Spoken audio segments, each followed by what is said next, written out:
Hello instructors and learners, ఈరోజు మేము మంచి పరీక్ష యొక్క లక్షణాలైన టెస్టింగ్ అండ్ ఇవాల్యుయేషన్ అనే అంశంపై చర్చిస్తున్నాము. ఈ సెషన్ ముగింపులో మీరు చేయగలరు: పరీక్ష ఫలితాన్ని విశ్లేషించడం యొక్క ప్రాముఖ్యతను తెలియజేయండి, సిద్ధాంతం మరియు ఆచరణాత్మక పరీక్ష యొక్క ఇవాల్యుయేట్ ని వివరించండి. పరీక్ష ఫలితాల విశ్లేషణలో ముఖ్యమైనది పరీక్ష యొక్క క్రమబద్ధం. ఇవాల్యుయేషన్ కణం యొక్క ప్రాముఖ్యత. ఇవాల్యుయేషన్ కణం లేకుండా ఏ శిక్షణా కార్యక్రమం పూర్తి కాదనేది వాస్తవం. ఉపాధ్యాయుడు ప్రశ్నాపత్రాన్ని చక్కగా రూపొందించి పరీక్ష నిర్వహించి ఇవాల్యుయేషన్ చేయాలనుకుంటే సరిపోదు. పరీక్ష పూర్తయిన తరువాత పరీక్షను క్రమపద్ధతి ఇవాల్యుయేట్ చేయడం చాలా అవసరం మరియు ముఖ్యమైనది. ఇవాల్యుయేట్ ద్వారా విద్యార్థుల విజయాన్ని కొలవవచ్చు మరియు అదే సమయంలో శిక్షణ కార్యక్రమం యొక్క విజయం మరియు వైఫల్యం కూడా కొలవబడుతుంది. ఇది ట్రైనర్ మరియు ట్రైనీలు ఇద్దరికీ ఫీడ్బ్యాక్గా చూపబడుతుంది. అవసరమైతే ఇద్దరూ మెరుగుపరుచుకోవచ్చు. పరీక్షా పత్రాన్ని ఇవాల్యుయేషన్ చేసిన తర్వాత పరీక్షల ఫలితాలను విశ్లేషించడం చాలా అవసరం మరియు ముఖ్యమైనది. ఈ విశ్లేషణ ఉపాధ్యాయులకు వారి పురోగతి మరియు మెరుగుదల గురించి విద్యార్థులకు తెలియజేయడానికి సహాయపడుతుంది. తరగతిలో విద్యార్థులందరినీ అవసరమైన ప్రమాణానికి తీసుకురావడానికి ఏ చర్య తీసుకోవాలో నిర్ణయించుకోవడంలో కూడా ఇది వారికి సహాయపడుతుంది. విద్యార్థులకు ఇది వారి లోపాలను తెలుసుకోవడానికి వారికి సహాయపడుతుంది. తద్వారా వారు అవసరమైన చర్యలు తీసుకోవచ్చు. పరీక్ష ఫలితాన్ని విశ్లేషించడం ద్వారా కింది సమాచారాన్ని పొందవచ్చు. నిర్దిష్ట పరీక్షలో అడిగే ప్రశ్న యొక్క క్లిష్టమైన విలువను కనుగొనవచ్చు. విద్యార్థులు అన్ని సబ్జెక్టులలో మంచి మార్కులు సాధిస్తే ప్రశ్నలు చాలా సులువుగా ఉంటాయి. చాలామంది విద్యార్థులు నిర్దిష్ట ప్రశ్నకు హాజరు కానట్లయితే నిర్దిష్ట ప్రశ్న సిలబస్కు దూరంగా ఉండేదని లేదా విద్యార్థులకు అర్థం కాలేదని నిర్ధారించవచ్చు. పరీక్ష ఫలితాన్ని ఇవాల్యుయేషన్ చేసిన తరువాత విద్యార్థుల వర్గీకరణ సాధ్యమవుతుంది. విద్యార్థులకు ర్యాంక్స్ ఇవ్వడం సులభం చేస్తుంది. ఇవాల్యుయేషన్ రకాలు. ఇవాల్యుయేషన్ కణం సాధారణంగా 2 రకాలుగా విభజించబడింది: ఫార్మేటివ్ ఇవాల్యుయేషన్ మరియు సమ్మేటివ్ ఇవాల్యుయేషన్. సిద్ధాంత ఆధారిత ఇవాల్యుయేషన్.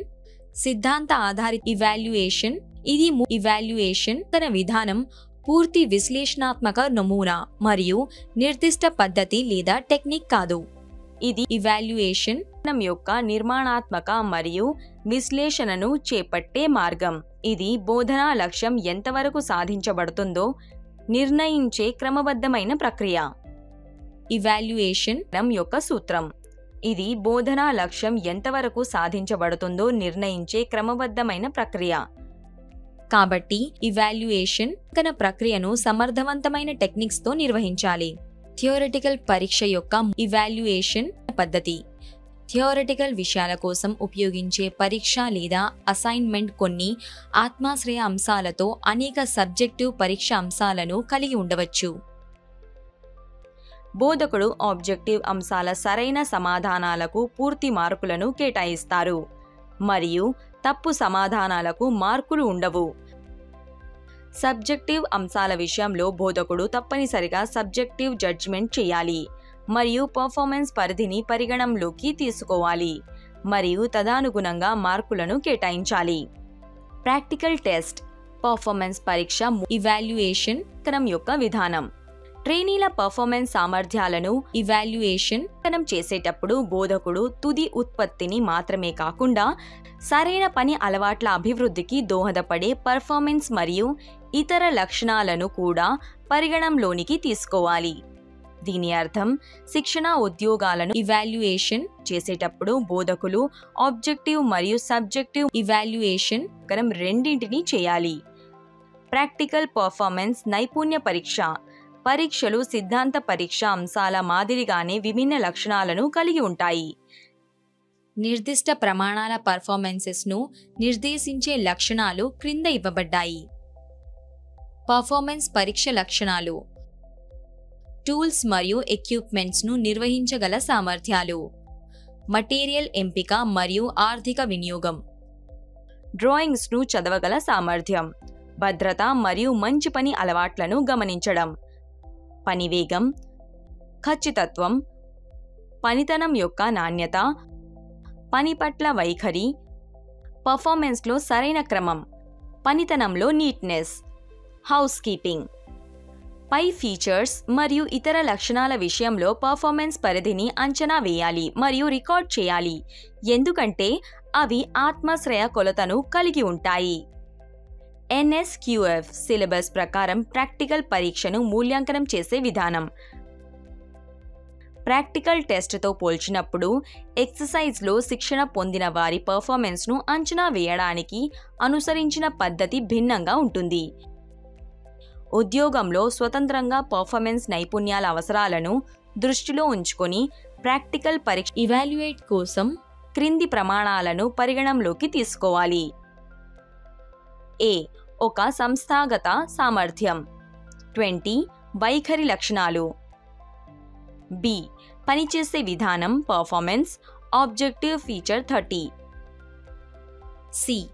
నాణ్యమైన ఉత్పత్తి తయారీ సబ్జెక్టివ్ లక్షణం 50. D. సమయం ప్రతి ప్రమాణాలను ఇవాల్యుయేట్ చేసే విధానం. ఆ ఆర్గనైజేషనల్ ఎబిలిటీ యాటిట్యూడ్ ఫీచర్స్ అవసరమైన విధంగా పనిని సాధించడానికి పర్ఫార్మెన్స్ను ప్లాన్ చేసే సామర్థ్యం ఇది. ఒక పనిని పూర్తి చేసే విధానాన్ని వ్రాయమని ట్రైనీని అడగడం, దానికి అవసరమైన సాధనాలు, డివైజెస్ మరియు మెటీరియల్స్ పేరు, ప్రమేయం ఉన్న గణన, ఐకాన్స్ వివరణ మరియు అవసరమైన ఫలితాన్ని ఆటోమేటిక్ రేఖాచిత్రం గీయడం ద్వారా నిర్వహించే సామర్థ్యాన్ని పరీక్షించవచ్చు. B. Method of doing work performance objective features నైపుణ్యం పనిచేసే విధానం క్రింది అంశాలను కలిగి ఉంటుంది. వాస్తవ కనెక్షన్కు స్కీమాటిక్ను వివరించడం, నిర్దిష్ట అప్లికేషన్ కోసం సాధనాల ఎంపిక, సాధనాల సరైన ఉపయోగం, పదార్థాల ఆర్థిక వినియోగం. నైపుణ్యం పర్ఫార్మెన్స్లో ముఖ్యమైన దశలను అనుసరించడం. హౌస్ కీపింగ్ భద్రత యొక్క పరిశీలన. ఈ అంశం యొక్క ఇవాల్యుయేషన్ దీన్ని చేయడం కోసం బోధకులచే చేయబడుతుంది. C. Quality of product subjective feature ఉత్పత్తి యొక్క నాణ్యత యొక్క ఇవాల్యుయేషన్ దాని క్రియాత్మక అవసరాలపై ఆధారపడి ఉంటుంది. ఇవాల్యుయేషన్ చేయబడిన అంశాలు. డైమెన్షనల్ లక్షణాలు కార్యాచరణ, సరైన కనెక్షన్, కదలిక, తారుమారు. సబ్జెక్టివ్ తీర్పు అవసరమయ్యే జాబ్ యొక్క ఇతర లక్షణాలు.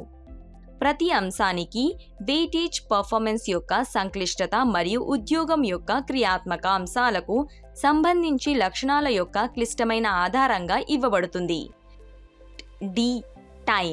టైం ఒక ముఖ్యమైన అంశం కాబట్టి పరీక్ష సమయంలో శిక్షణార్థులు తీసుకునే సమయాన్ని పరిగణలోకి తీసుకోవాలి.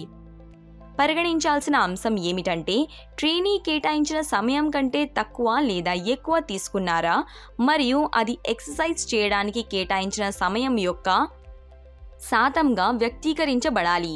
తదనుగుణంగా వెయిటేజ్ లేదా మార్కుల కోత విధించాలి. సమయానికి మార్కులు ఇవ్వడం ప్రోగ్రాంలో చేర్చబడిన అన్ని ఎక్సర్సైజ్లు సమయం అంచనాను కలిగి ఉంటాయి మరియు ఇది డ్రాయింగ్లో సూచించబడుతుంది. ఇవి సమయాలు మీడియా డెవలపర్స్ తీర్పు మరియు సరఫరా చేసిన సమాచారంపై ఆధారపడి ఉంటాయి. ఎక్సర్సైజ్ నమూనాలను పూర్తి చేసిన తరువాత మరియు ట్రయల్స్ని నిర్వహించిన తరువాత ఫీడ్బ్యాక్. టైం ఫ్యాక్టర్ ప్రత్యేక మార్కులు కేటాయించబడవు. అవసరమైతే ట్రైనీలు ఎక్సర్సైజ్ని పూర్తి చేయడానికి 30% వరకు అదనపు సమయం ఇవ్వవచ్చు.